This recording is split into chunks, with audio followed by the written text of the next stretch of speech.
Estamos ya enlazados en estos momentos en la segunda parte del programa con Luis Solari. Él ha sido también presidente del Consejo de Ministros y ministro de Salud. Doctor Solari, ¿qué tal? Buenos días, bienvenido a Política y Poder. Muy buen día, señor Paredes. Mucho gusto de estar con usted en Política y Poder y con los seguidores de BES Cable. Doctor Solari, yo quiero partir por el tema del manejo de los conflictos sociales por parte de ese gobierno. El tema agricultura, el tema de los camioneros, el tema del costo de vida, el tema minero. ¿Cómo percibe usted, como expresidente del Consejo de Ministros, en su experiencia, el manejo de la problemática nacional en torno al tema de esos conflictos sociales? Mire, el problema principal es que en los diferentes sectores hay que resolver problemas que no están resueltos, más los nuevos problemas que van apareciendo.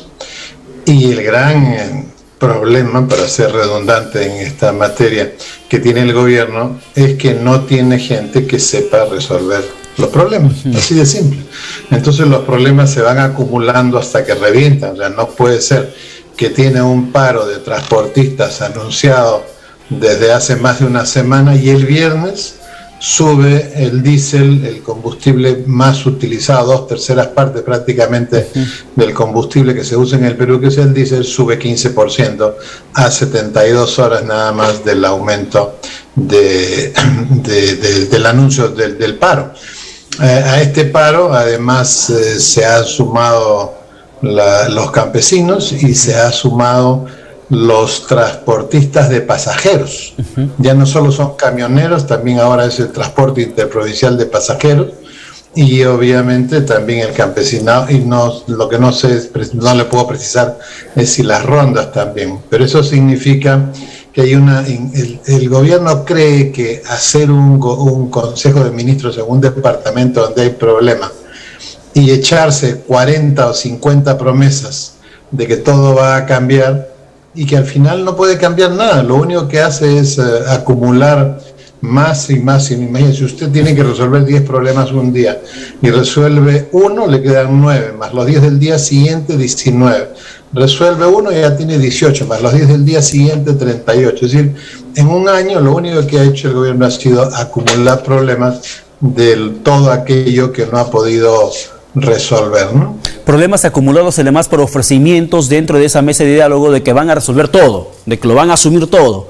Y a las finales no se ha hecho nada, que es lo que han dicho los transportistas en torno a este paro que arranca el día de mañana.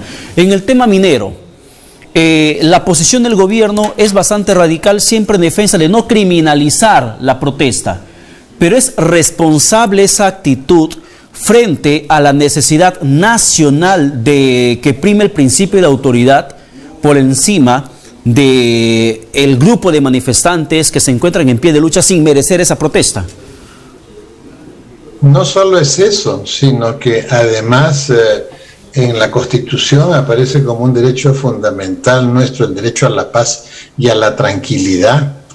O sea, el gobierno, por hacer su agenda ideológica, compromete la paz y la tranquilidad de todos los peruanos. Ese es el problema. Esa es la razón por la que la encuesta de hoy día que ha salido de la República, que es una encuesta obviamente de la misma orientación del gobierno hacia la izquierda, usted sabe que el presidente llega a Palacio de Gobierno de todos los votantes del padrón electoral, ¿perdón?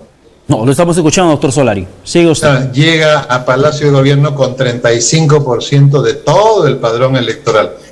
En la encuesta de día solo tiene 19 puntos de aprobación, significa que ha perdido 15 puntos de electorado en lo que va del año. Y eso es, ¿y por qué sucede eso?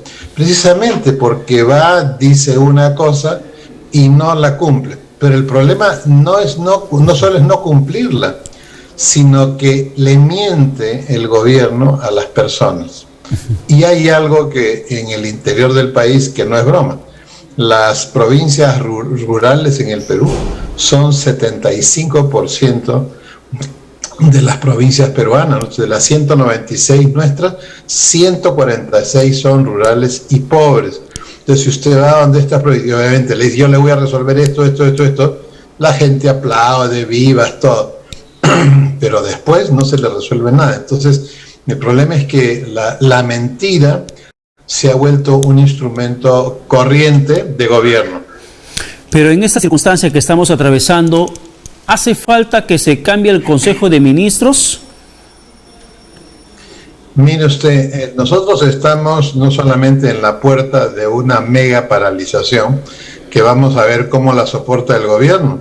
De repente el presidente va a presentar su renuncia, no por un escándalo de corrupción, no porque salga un video, un audio, sino de repente es porque va a ser tan inmanejable esta situación de esta paralización de camioneros, de transportistas de pasajeros, de campesinos y quizá de rondas campesinas y de otros gremios que se sumarán, que de repente el presidente va a tener que decir, bueno, ¿sabe qué? Yo no puedo manejar esto, que lo maneje otra persona. No sabemos si va a pasar eso todavía, pero es una posibilidad que está abierta. El problema del presidente es que la última vez que prometió un gabinete de ministros con ministros que supiesen hacer las cosas y pudieran resolver los problemas de todos los peruanos, volvió a mentir, porque a los 3 días nombró un gabinete que era totalmente de su lado, con negociaciones con su partido.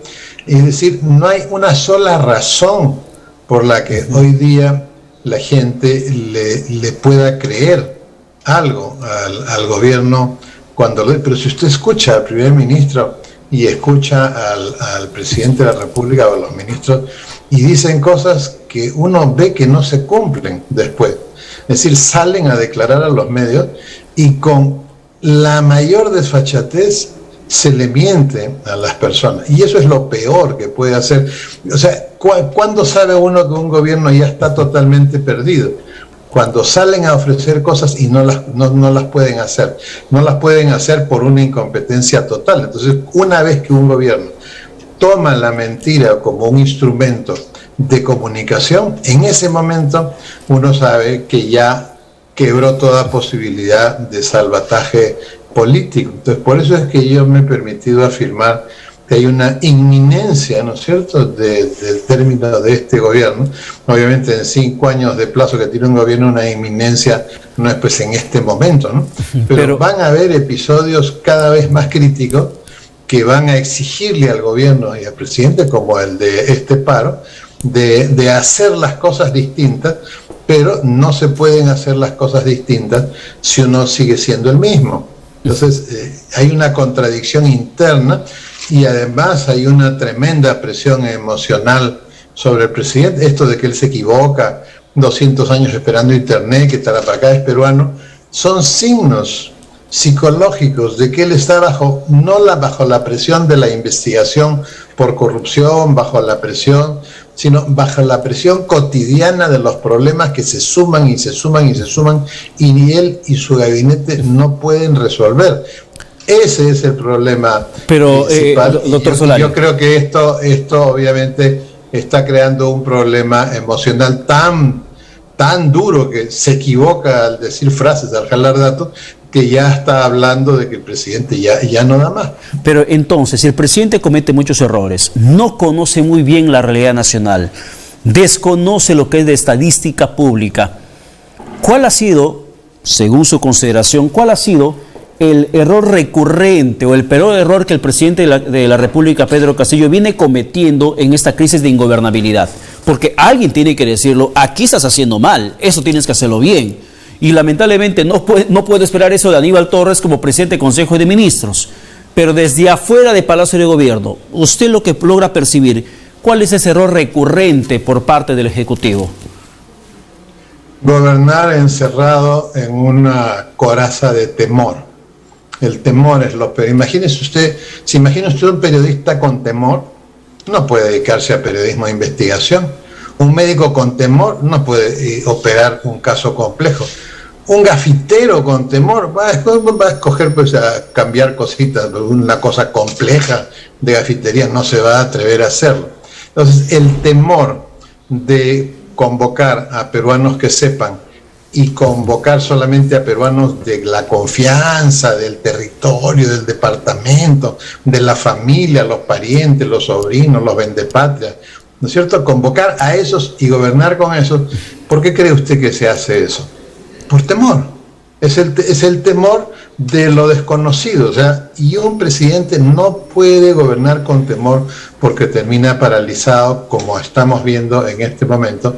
El presidente, no puede ser que haya un paro de transportistas anunciado con 2 semanas de anticipación y que en vez de hacer una negociación gubernamental adecuada, disciplina que nadie conoce, por supuesto, en el gobierno, entonces permite que se vayan sumando otros gremios, cuando esto pudo haber sido resuelto hace rato. O sea, ellos pretenden arreglar el precio de los combustibles sin llamar a las personas que saben cómo se arregla ese tema. ¿Por qué?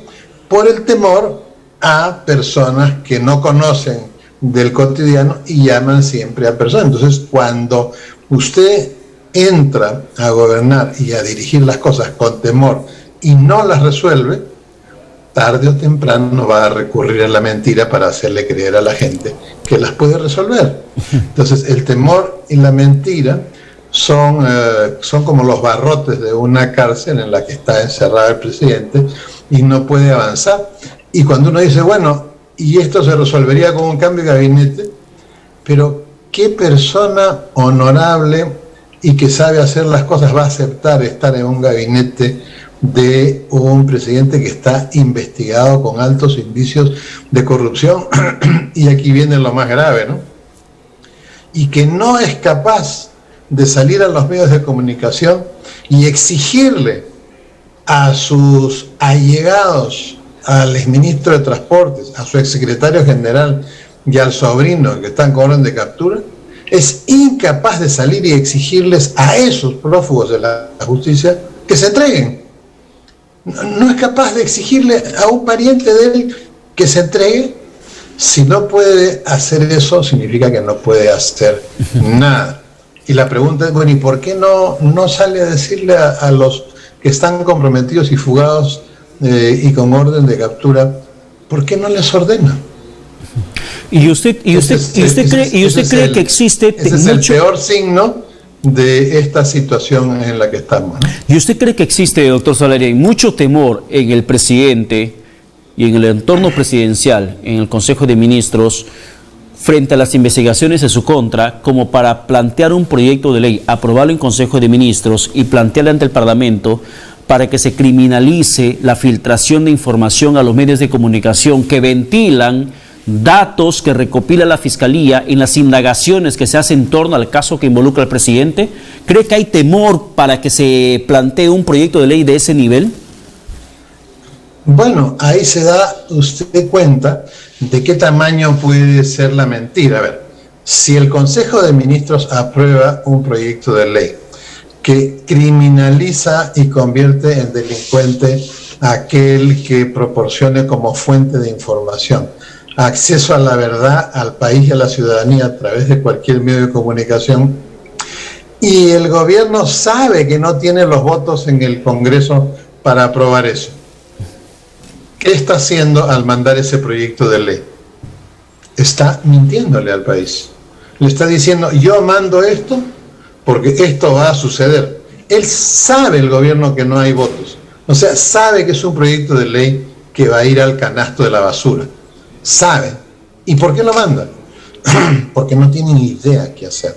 Porque ya es una cuestión, oye, ¿qué hacemos en este consejo? Bueno, pues, matemos el tiempo. Y como no pueden hacer un geniograma ni un crucigrama, porque no saben, primero, en primer lugar, y en segundo lugar, porque sería pues totalmente indecoroso, entonces hacen cosas que le dicen a la gente que van a suceder y que finalmente no suceden. Es lo que yo le decía, ¿no es cierto? El temor y la mentira son aliados perversos, ¿no? y totalmente inmorales de la conducta de un funcionario público, y mientras más alta la magistratura, peor. Entonces, estamos en una situación en la que yo como médico clínico puedo decirle que hay demasiados síntomas y signos de que nos acercamos a un final que debiera ser decoroso y que aparente va a ser un poco complejo y complicado. Recordándole por este medio, apreciado señor Paredes y queridos televidentes del maravilloso Vez Cable, recordándoles que hay un artículo de la Constitución que dice que todos los ministros son solidariamente responsables de los actos del presidente, no solo de los acuerdos en el Consejo de Ministros, de los actos del presidente. Por si acaso, así como la ministra y vicepresidenta Boluarte no sabía que ella tenía la obligación, cosa que no se puede arguir como excusa para incumplir la ley, ¿no?, de que cuando uno lo hace en ministro no puede hacer gestiones de ninguna clase. Y me da risa pues cuando salen los ministros del gobierno y dicen, no, pero es que aquí hay una ley que dice que tiene que seguir haciendo. Y esa ley está por encima de la Constitución. ¿Qué clase de abogados son esos a los cuales invita a la prensa para mentirle? Porque ya no le queda otro recurso a un abogado que defiende la mentira y el temor, que también comenzar a actuar con mentira y con temor. Entonces, ahora, en torno... y le doy una satisfacción pública a los buenos abogados del Perú, pero la primera misión de un abogado ante un caso como este debería ser pues negarse a patrocinarlo, ¿no? Y en torno a lo que viene pasando el presidente Pedro Castillo en las investigaciones y revelaciones, porque ya se habla incluso de que Samir Villaverde también había enviado por encargo de eso los consorcios los chinos 30.000 soles para el presidente Pedro Castillo. De los 100 grandes que le entregó a Juan Silva, el prófugo ex ministro de Transportes y Comunicaciones, ¿el Congreso de la República tendría que tomar alguna acción sobre ello? Mire, el Ministerio Público o la Fiscalía, como sinónimo, es quien ya está armando el arbolito. Porque esto es como armar un árbol de Navidad. Viene un colaborador eficaz y dice tal y tal información, y ahí han participado fulano, mengano, sultano, y delata a 5. De esos 5 hay uno que delata al 6, 7, 8, 9 y 10. De esos siguientes hay uno que delata al 11, 12, 13, 14. Y de ahí sale otro. Y así se va armando el arbolito de Navidad, y al final los fiscales a cargo de esta materia, que es el fiscal de la Nación, en este caso la señora fiscal de la Nación, van a ir armando el arbolito e hilvanando las ramas, las ramitas. ¿Usted cree que solo investigan a esta gente? Investigan a los primos, a los sobrinos, a los cuñados, a los hermanos. Se hace una red de investigación, se revisan cuentas corrientes, se levanta el secreto de las comunicaciones, al secreto bancario, y se arma una cuestión que se va expandiendo, y eso le permite a los fiscales la corroboración y la consecución de las pruebas del caso. Y cuando ya está todo listo, usted ve pues que salen, ¿no es cierto?, las órdenes ya del juez, se allanan 15 inmuebles, se detienen tantas personas. Significa que ya la Fiscalía armó el arbolito y ya le puede presentar al juez, y el juez entonces da las órdenes propias del caso. O sea, cada vez que sale en una carátula, fulano de tal declaró que le dio tanto a mengano de tal, eso significa que el Ministerio Público ya está investigando eso, y cuando esté listo dirá, acá está la evidencia, y listo. Claro, pero en este momento, por ejemplo, lo que estamos atravesando, lo que estamos conversando, el Congreso de la República tendría que tomar alguna acción, anticiparse a un escenario sabiendo que ellos pueden calificar de manera moral a un mandatario. Habían 2 procesos de vacancia en su contra, ninguno prosperó. En esta ocasión, con las pruebas que van surgiendo, revelaciones que van dándose, ¿el Congreso tendría que tomar alguna posición o esperar que se pueda ventilar algo más al respecto? Por supuesto. Fíjese, mire, basta con que usted tome el 28 de julio del año 2021 y haga una lista detallada, pormenorizada, de cada una de las mentiras que han sido dichas por el señor presidente. Y una vez que usted tiene una de esas listas, es obvio, ¿no? Es tan fácil. Cualquier periodista puede hacer la lista y publicarla en cualquier diario. Esa lista, si ya se convierte, usted puede demostrar que eso es una conducta ya natural, ¿no? El gabinete va a ser de ancha base, pum, sale un gabinete totalmente de su partido. Oye, ya viene la segunda reforma agraria y no pasa nada. Entonces, usted puede concluir que la mentira es un instrumento casi permanente del gobierno y de la persona que dice las mentiras, obviamente significa que hay un problema moral grave. ¿Qué significa un problema moral grave? Que no hay una claridad, fíjese, que no hay una claridad para distinguir lo bueno de lo malo. La incapacidad moral es esa, la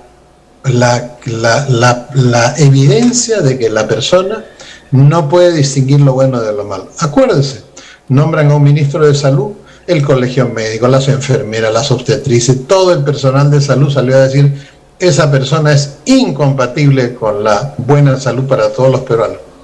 El presidente lo mantuvo. Es decir, todas las personas del sector salud le decían: esa persona es mala en términos profesionales para conducir la salud del Perú. Y el presidente decía: no, es buena. Oiga, pero si ellos son los que saben. No, para mí es bueno. Entonces, ¿qué tuvo que hacer el Congreso? Decir: ¿sabe qué? Nosotros le creemos a la sociedad civil, que es el colegio médico, la Federación de Enfermeras, todo, y el señor se va a su casa censurado. Y el presidente en algún momento dijo algo. O sea, ahí nosotros tenemos la evidencia de que quien considera bueno algo que es obviamente malo y que todos están señalando que es malo, significa que tiene un problema gravísimo de conducta moral. Quien no distingue lo bueno de lo malo y el bien de lo perverso, obviamente no tiene pues capacidad para hacer un buen gobierno. A lo que nosotros estamos asistiendo es simplemente, es como en una neumonía, una tifoidea, una varicela, ¿no? Hace fiebre, pues salen las ampollitas y de ahí después se van barriendo. Eso se llama la historia natural de la enfermedad. El país tiene una enfermedad y estamos en la historia natural. Y hablando, doctor Solari, si usted revisa los tiempos, se va a dar cuenta que hay tiempos exactos que se van cumpliendo y estamos llegando obviamente a la fase final, sin duda, donde ya se miente, ya no solo es el presidente, cualquier ministro sale y dice cualquier mentira de algo que va a hacer o va a suceder y ni se hace ni sucede.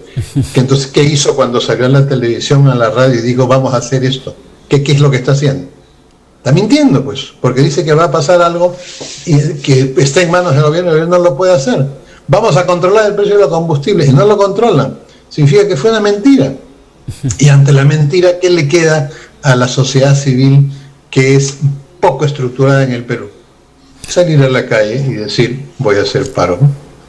Bien, doctor Solari, para terminar, y quiero cerrar la entrevista en un par de minutos. Por favor, deme su opinión sobre estos casos de repuntes de contagios de COVID-19, yendo al ámbito de la salud pública. Ahora que estábamos hablando del exministro de Salud y del tema de una enfermedad. El tema pandemia, cuarta ola, ¿usted cree que estamos frente a este escenario probable? Mire, si hemos pasado en pocas semanas de 1.800 casos a 11.000 casos, es obvio que estamos en crecimiento. Lo que pasa es que para calificar una ola, de todas las pruebas que se hacen en un día, tiene que haber por lo menos 5 de cada 100 pruebas realizadas positivas. Nosotros estamos a punto de llegar a esa situación para declarar que haya formalmente una ola, pero que hay una expansión de COVID, básicamente en Lima metropolitana, eso es cierto. Si usted lee con atención la alerta epidemiológica que sacó ayer el Ministerio y el comunicado, va usted a ver que seguimos con la misma política para el COVID. O sea, bien, vacúnense y ustedes sigan haciendo su mascarilla, su distanciamiento, su cuestión. Pero el Ministerio no tiene ninguna vigilancia sobre las mascarillas de uso no médico que se venden en las cadenas de farmacias y por todas partes en Lima, ¿no? Y el Ministerio no dice nada sobre los otros 8 puntos, o sea, dice que vacunación y la conducta social, ya. Y los otros 8 puntos que son responsabilidad del Ministerio, la vigilancia del virus en las aguas servidas, siguen haciendo pruebas rápidas que no sirven para hacer diagnóstico, donde está la vigilancia y notificación por los celulares. El Ministerio cree que solamente con la mascarilla, lavarse las manos y la vacuna, con eso se resuelve todo.